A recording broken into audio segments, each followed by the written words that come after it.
Hello and a warm welcome to the discussion Unlocking the Future. How can new technologies drive productivity and economic growth for everyone? There are rising concerns among European and especially Belgian citizens about Europe's technological competitiveness. Let's unpack these concerns today and explore possible paths to boost. This discussion is part of the 2024 Voices Citizen Speak Up initiative by Friends of Europe, the independent think tank for a more inclusive, sustainable and forward-thinking Europe. Over the past few months, we have engaged with citizens across 7 EU member states, including Belgium, to gather their views on critical issues such as climate change, economic growth and technological competitiveness. And today, we want to explore how Europe can drive competitiveness in the tech industry, empower small and medium enterprises, and harness artificial intelligence. But this discussion isn't just about the future of European businesses, it's about the future of our society as a whole. How can we foster innovation while ensuring we address key concerns like inequality and access to technology? My name is Merle Becker and I'm very happy to be joined today by 3 experts here in the heart of Europe, in the European Parliament in Brussels. So let me introduce you to Bruno Tobak. He is member of the European Parliament for the group of the Progressive Alliance of Socialists and Democrats. And before he was Minister of Environment and Pensions in the Belgian federal government. Great to have you here today. Welcome. Great to be here. Thank you. And also on my side is Joëlle Juré. She is the Government Affairs and Public Policy Manager at Google. And before she worked for 14 years on data protection, for instance, as a legal advisor and coordinator for legal affairs at the European Data Protection Board Secretariat. I'm thrilled to have you here today. Thank you very much. Happy to be here. And last but not least, on my right side here, Jan Fayet. He's head of secretariat at ISPA Belgium, which is the Internet Service Providers Association, which brings together the internet industry ecosystem in Belgium. But he also has a second role and is senior public affairs consultant at Political Intelligence, an independent public affairs consultancy. Welcome, great to have you here. Likewise, thank you very much. Fantastic to have all the three of you here with me today. And I already mentioned it, there are rising concerns among citizens about Europe's global competitiveness in the tech industry. Bruno, I would start with you here. How can Europe create more competitive tech companies and modernize its infrastructure so that it's adapted to the actual challenges that we can see in the 21st century? Well, I'll say 2 things. First of all, I completely understand the worries that people have because the worries are justified. Secondly, I'll quote from the same and read from the same gospel everybody's reading now, which is the Draghi report, where Mario Draghi clearly states 2 things. First of all, we will need to invest. But secondly, to be able to invest efficiently, we need to make choices about where that investment needs to go and what it needs to be for. You need a clear roadmap with a clear target and a long-term ambition, which is simply decarbonization as an opportunity to create energy independence, to create strategic autonomy when it comes to circular economy and raw materials. And when it comes to, and that's maybe the most important thing, to mobilizing also private money to make sure that we can invest in those new companies. What we need to do is have that real roadmap, this clean industrial deal, and at the same time then create, through legislation, create markets for example, recycled content products, for recycling infrastructure, and invest in the necessary infrastructure. My big ambition is to get investments going on energy and electricity grids. I think it is one main public infrastructure, which I would compare to the highways of the previous century. Electricity infrastructure is the highways of this century, and it is most of all a public investment. So we need to mobilize that money in order to be able to connect private businesses to those new energies. And how would this look like? How could we mobilize this public and private money? Well, I think if you want to mobilize private money, you need to have a long-term roadmap. No one's going to invest in green steel if they're not sure that for the next 10, 20 and 30 years, because that's the lifetime of those investments, there will be a market for it. So you need, through public procurement rules, for example, And through recycled content rules, you need to create those markets. And that goes for big companies like steel companies, but it also goes for small companies like, for example, plastic and metals recyclers, who also need to make, to be sure to invest in, before they invest in materials, before they invest in processes, that there will be a market for their products. So if Europe makes regulation such as, for example, the eco-design rules, let's make sure that they benefit markets for European companies in that sustainable sector. I think that's a very important thing, to be coherent in that. Circular economy is one of the big important areas for Europe because of our climate ambitions, but also because of our lack of natural resources here.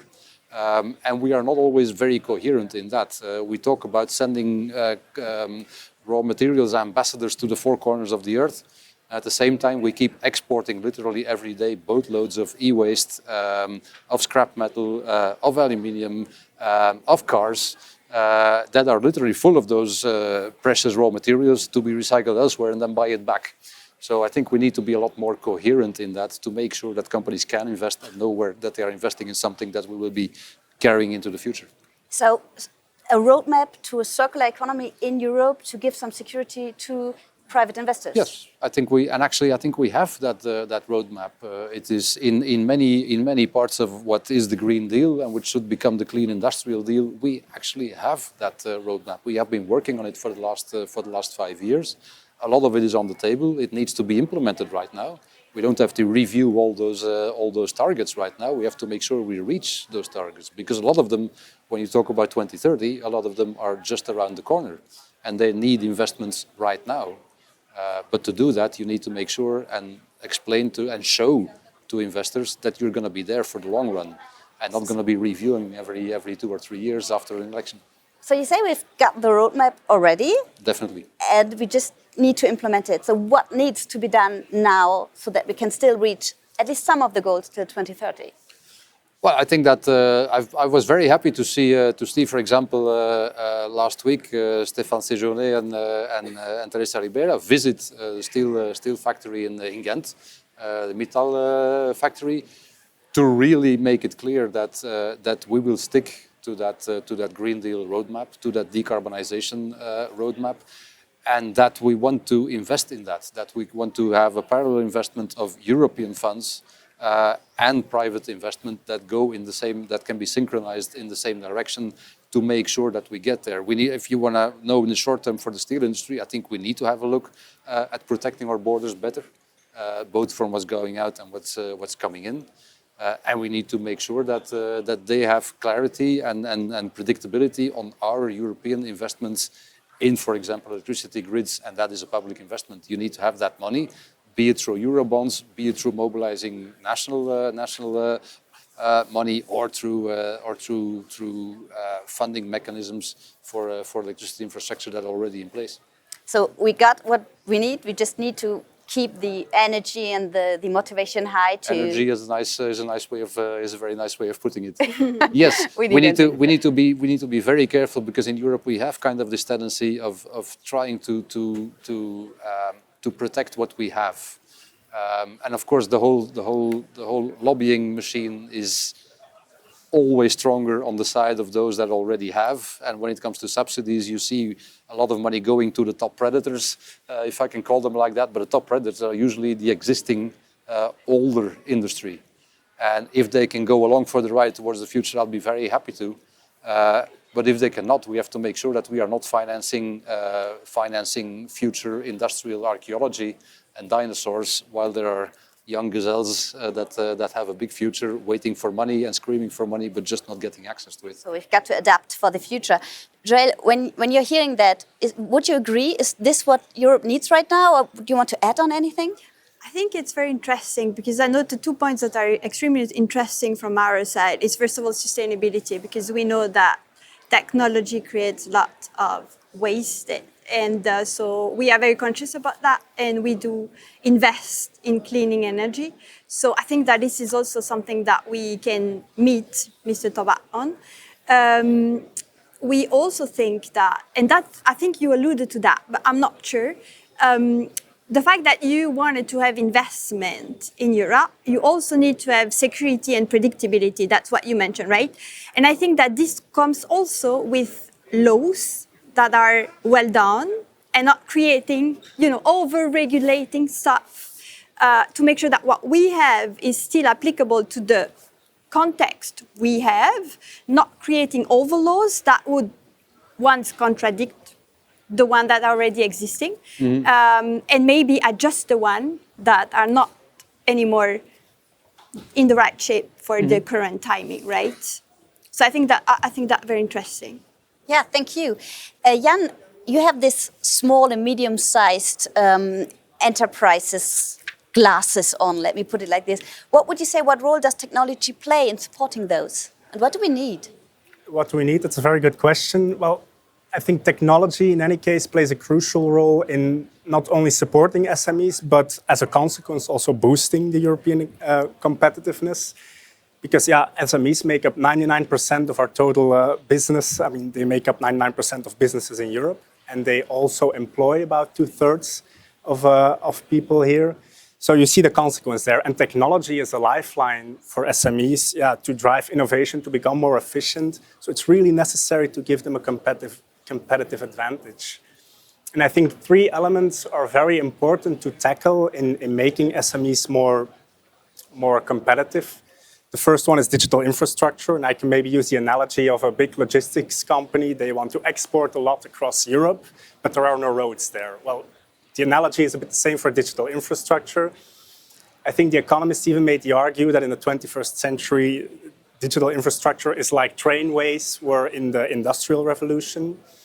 And what we see there is that Belgium is doing quite well. I think our broadband penetration capacity is around 96%, which is quite high. We are lagging a bit behind on 5G and fiber, but we're making massive strides toward getting there. But in these rural areas, you still see an issue on creating the right connectivity, which then doesn't give the SMEs the necessary access to embrace these tools. So what we really need there is to encourage this kind of public-private partnership to foster investments, because for private companies alone, it's quite hard to invest in those areas, but also to remove regulatory and taxation barriers. And I'll give a brief example. In Brussels, you have 19 communes or municipalities, and each of them, they levy taxes on GSM antennas, and they have all different rules around it. On top of that, you have very strict radiation norms for Belgium. For those, so what do the telco companies have to do? They have to make more antennas, which means that they invest more and it gets taxed more. So that's not really the direction we want to go in. And the second crucial element, I think, is the adoption of digital solutions by these SMEs. So we've created our roads, but maybe they're not accessing them enough. And there we often see that there's a skills gap present. So we really want to make sure that these SMEs, they have the right tools to deal with things like bolstering cybersecurity, embracing AI, which we will discuss a bit later. And there is a proposed solution. I think what we can really do, and I love this example of Be Central. For those who know Brussels a bit, at the central station you have Be Central, which is this organization that brings together public and private companies, and Google is even involved there. And they create these very practical workshops, not only for individuals, but also for SMEs, to really learn very hands-on, okay, how does AI help my business specifically, and how can I use that in my advantage? Because what you see is SMEs who embrace these technologies, all studies show it, they outperform their competition. So it's really essential for SMEs to embrace this new technological revolution. And then maybe lastly, a point I want to make, and we've already discussed it a bit, and it also alludes to the first point, the regulatory situation for SMEs and also the administrative burdens between member states are very high, especially for smaller companies who want to unlock the potential of the digital market. So there we really want to strive towards an administrative simplification and digitization. And I think we even saw it with the Commission now with the 28 regime proposal. That's something we're really looking with interest to how that will unfold, but also harmonizing regulation. I gave you the example of the radiation standards. In Belgium, they're more strict than in the rest of the EU. Why can we not strive towards a harmonization on standards like that? And we also want to really avoid gold plating, like between member states where you have a difference. Yeah, imagine being a small company. You have to understand all these different regulations to really act in a competitive way in the single market. So that's also very important for us. So you spoke about the bureaucracy burden. I would hand this over to you. What can the Parliament do Why? about that?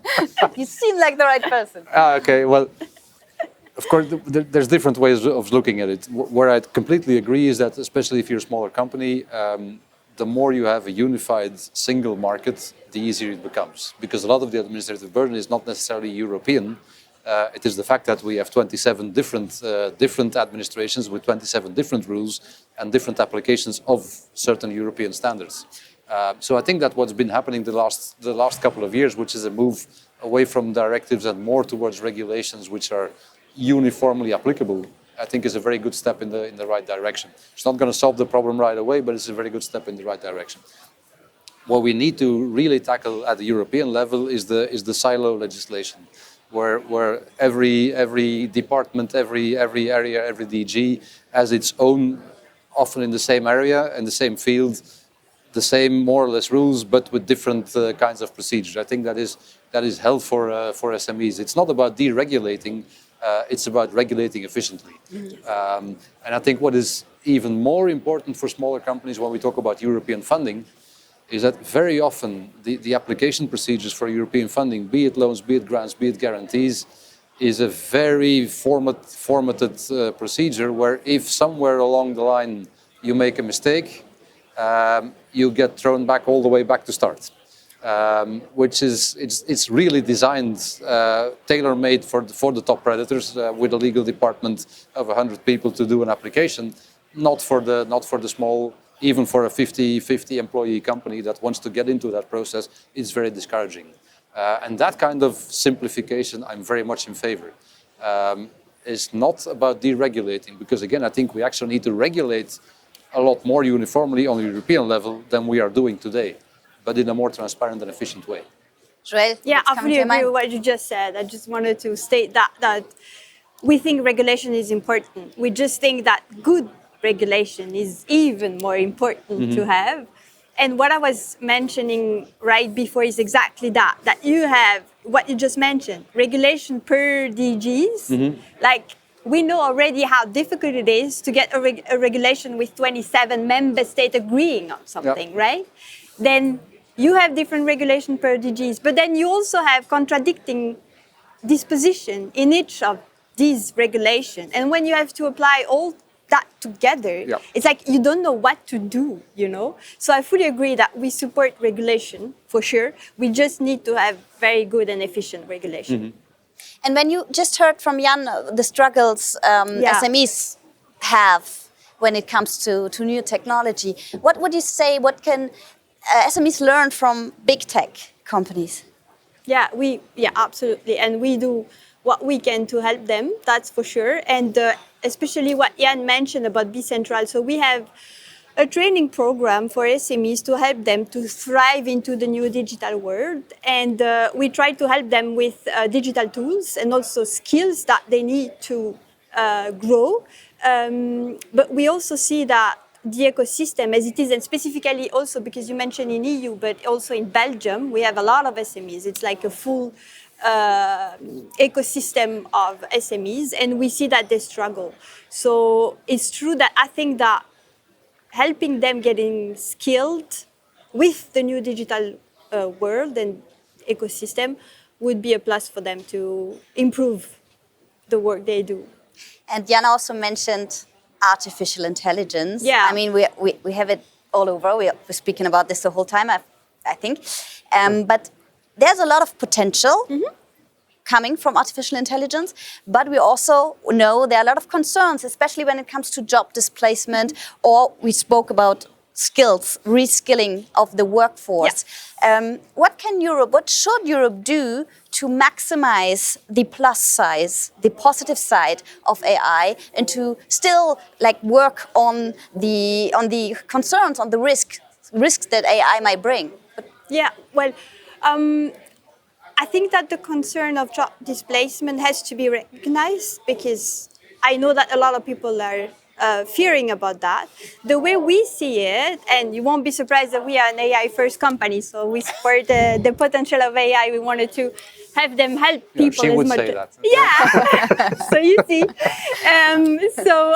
what we think is that AI, it's more a way of seeing things in the way that we will help people improve the job they are doing and not really have job displacement. We will see new job created by the use of AI, and a very small amount of job that would disappear actually. So we have commissioned a study that has studied the AI impact in the EU, and we also have a specific one for Belgium. And so I have it with me. And so this is a study that shows that actually the amount of jobs that would be impacted by AI as people think they would have is very small. It's 7% of the actual job. So it means that the other job will be improved by the use of AI, and it will help people to be more efficient in a way they've never thought about it, and also to help them gain some time to do some more, focused job that they need to do for their actual job. And linked to that, obviously, we will have to have the population reskilled or I would say upskilled toward the use of AI technology. The way EU could help, I think, I see it in the way of, the 360 action. And I would say that we would need to have new technologies and AI technologies included in schools, because, this is the workforce of tomorrow, so they need to be used to use those tools. It's there, so we cannot say that it doesn't exist. But then we also have to have trainings for people that are currently working to help them use the AI technology, and then also help people that would transition in the job so that they have support from the EU to transition their job if they need to change or if they need to learn new skills linked to their jobs. So I would say that, and also very important, I think, because this is something we very often forget, is to find a way to keep people in the EU, to retain workforce that will be skilled by the EU, instead of seeing them leaving the EU after being completely reskilled. Mm-hmm. And do you have an idea how we could do that? I mean, now we have ideas on how to do it. Yeah, we do it already. So we how do you keep the people after you educated them? That's a very difficult question. You came up with the topic. Yeah, so. no, I was thinking, I'm convinced that this is something that we should do instead of, having researchers moving around, and because they are the added value. If I can come in there, because my hometown is Leuven, which is home to the biggest university in Belgium, and also one of the biggest front runners in technology, in tech research, which has basically the same challenge. How do you keep and how do you attract skilled people, creative people, innovative people there? The answer is, of course, first of all, a very interesting and stimulating work environment. It is funds. It is making sure that, for example, programs like Horizon Europe are not cut into, are not denaturated or shoved aside, but developed and offered, because it offers opportunities, it offers possibilities, and ways to make your work efficient, effective, interesting, and rewarding, and not only in a financial point of view. So you need to have an environment where you are stimulating that innovation to make sure that those people stay here. Of course, having a competitive country, rival country that elects someone like Donald Trump will also help to bring a lot of innovative, creative, interesting people to Europe, I have no doubt. So let's be ready and make sure we have something to offer to them. So actually I profiting think they will be, from... I can guarantee you they will be coming. It's a positive view on There's an upside to every downside. Some international politics. Jan, from your SME perspective, when you hear all of this, is it that simple? Would you agree on that? Well, yeah, I think it mostly ties together with the first question, which is, how can we make the European Union more competitive, at least from a technological point of view, and that determines how you can retain your workforce or people that just leave the university banks. But something else I think is also very important for SMEs is also to debunk, and it's not only SMEs, it's society as a whole, to debunk some myths around AI, because it's such a new disruptive technology. It creates for some people an almost existential fear, but I'm a firm believer that when you introduce them to the powers of AI and the opportunities and what it actually is, that people already start to settle down a bit and embrace the technology more. And it's also a necessity, I would say, because aging population, it's not a new thing we are confronted with. You will have to have a more efficient workforce, especially with birth rates going a bit down. And I think even in the study that was conducted, we also saw that labor issues was highlighted as a priority for most people, also in Belgium. But then with the proposed solution of making job vacancies more attractive to foreign workers, we saw that that was not a priority. Well, that's where AI can also step in, and not as a silver bullet that solves everything, but as a complement to a very complex issue. Because and we have great examples on that. You have some research institutes in Belgium that did a project together, the SER project, which was very interesting, but because there they apply it to healthcare, which already has well-known issues in shortage, not having enough time for the doctors to spend with their patients. And there they looked at how AI applications can further make the process there efficient in the medical context. So doctors could have more time again to focus on their patients on a more humane way, which they already tried to do, to be clear. But AI is really there to help them. And I think there's a big opportunity there. So when I just look at everything that's been said so far, I have the feeling we've got all that we need. We have the policy roadmap, we have opportunities in AI, we have a lot of opportunities in general, but where it lacks so far is in kind of education, reskilling. You mentioned the myth of AI, so a certain fear of innovation, if I get this right. So this is really where we need to get into and to educate about this topic throughout the whole lifetime, so in schools, but also later in workforce. You're referring specifically to AI. Or technology in general, I think in general what we need to accept in Europe, and I'm not sure we have already done that, is that we are in a real transition. And one of the mistakes that has been made in the recent past is that we have called this transition, we always frame this transition as something for simply climate change. Whereas the reality is that we are just simply in Europe in a transition between a lot of older industries from the last century, which may or may not move into the next century, but also a lot of new activities. And we are very hesitant to really commit to a future, whether it is through decarbonization, whether it's through renewable energy sources or whatever. The fact that we need those things right now for strategic autonomy, for controlling energy prices, it helps. But we're still with one leg in the past and one leg in the future. And so if we really want to make all those things happen, and if we really want an industrial future in Europe, we will need to get the second leg across the pond or whatever it is, or across the bridge, and start moving in the right direction. Because otherwise, yes, we will be stuck in a museum. I think we have plenty of museums already in Europe. Let's build something for the future. But it has to be accepted. And a lot of the voices you hear right now is voices that have trouble with the transition. We need to hear a lot more of the voices that can benefit, can profit, can grow in that transition. Commit to the future. I think you wanted to say something.